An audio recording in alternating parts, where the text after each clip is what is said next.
दोस्तों, कैसे हैं आप लोग। एक बार वापस से आपका स्वागत है मेरे चैनल में।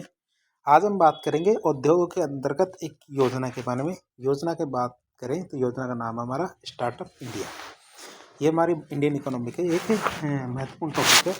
जिसके बारे में बात करें तो भारत में स्टार्टअप इंडिया की शुरुआत 16 जनवरी 2016 को की गई थी। कब की गई थी? 16 जनवरी 2016 को हमारे स्टार्टअप इंडिया प्रोग्राम की शुरुआत की गई थी।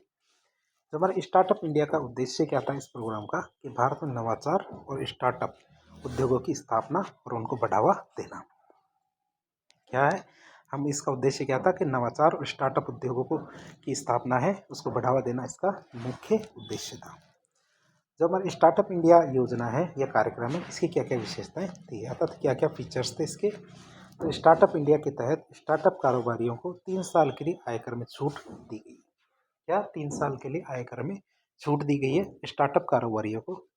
स्टार्टअप के लिए जो हमारा एग्जिट प्लान है, इसकी भी व्यवस्था इसकी स्थापना की गई। तो स्टार्टअप के अंतर्गत यदि कोई उद्योग स्थापित करता है और उसका उद्योग नहीं चल पाता है तो उसका एक एग्जिट प्लान होना चाहिए ताकि वो स्टार्टअप को बंद कर सके और चला जाए।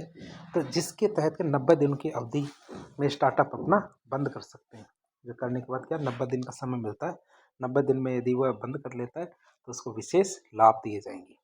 तो आप ये ना सोचें कि बंद करने से लाभ होगा, लाभ तो नहीं होगा लेकिन उसकी घाटा को कम किया जा सकता है यदि उसको घाटा होता है।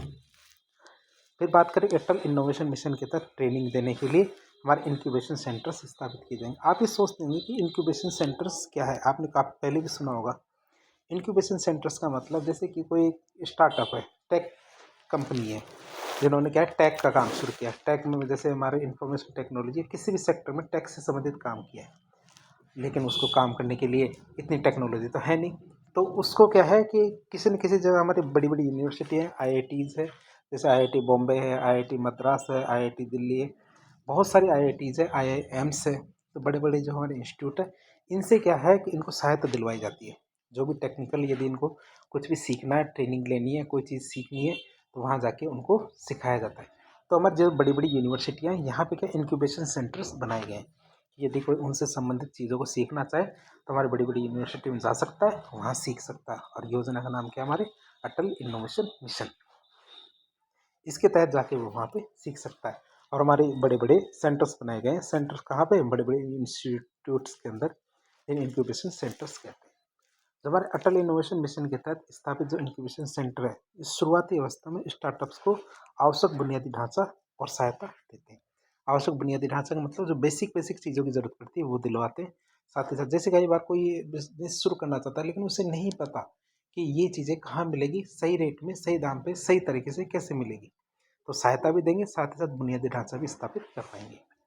कानूनों के अनुपालन के लिए स्टार्टअप के लिए सेल्फ सर्टिफिकेशन सिस्टम होगा, अर्थात 3 सालों तक निरीक्षण के लिए कोई अधिकारी नहीं आएगा, जिससे इंस्पेक्टर राज मुक्त होगा।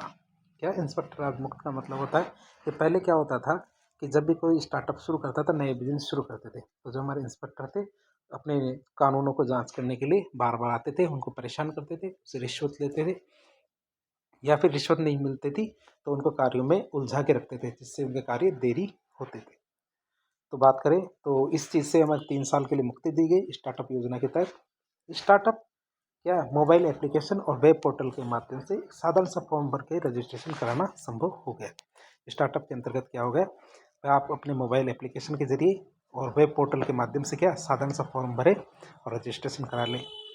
स्टार्टअप कारोबारी को पेटेंट शुल्क में 80% की छूट दी गई है।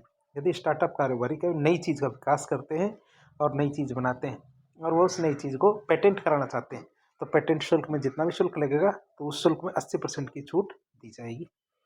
वैश्विक स्तर पर यदि अपनी पहचान बनाते हैं, यदि जो हमारे स्टार्टअप्स वैश्विक स्तर पर अपनी पहचान बनाते हैं तो पहचान बनाने लायक स्टार्टअप्स को चयनित किया जाएगा और सरकार के द्वारा 10 करोड़ की मदद दी जाएगी ताकि वो अपनी पहचान वैश्विक स्तर पर कर सके। भारत सरकार के द्वारा 10,000 करोड़ रुपए का स्टार्टअप कोष भी बनाया गया है। क्या किया गया? 10,000 करोड़ रुपए का स्टार्टअप कोष या स्टार्टअप फंड भी बनाया गया है। भारत में 16 जनवरी को राष्ट्रीय स्टार्टअप दिवस के रूप में घोषित किया गया है। क्या किया गया? राष्ट्रीय स्टार्टअप दिवस के रूप में घोषित किया गया 16 जनवरी को।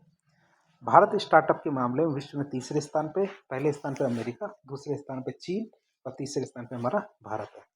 तो भारत में स्टार्टअप के मामले में 3 बड़े देश कौन से हैं? तो हमारे अमेरिका पहले स्थान पे, फिर हमारा चीन है, फिर हमारा भारत है।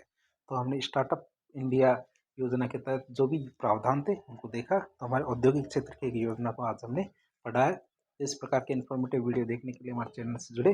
वीडियो पसंद आता है तो वीडियो को लाइक करें, चैनल को सब्सक्राइब करें, अपने दोस्तों के साथ शेयर करें। यदि आपके सुझाव हो तो कमेंट बॉक्स में बताएं। धन्यवाद।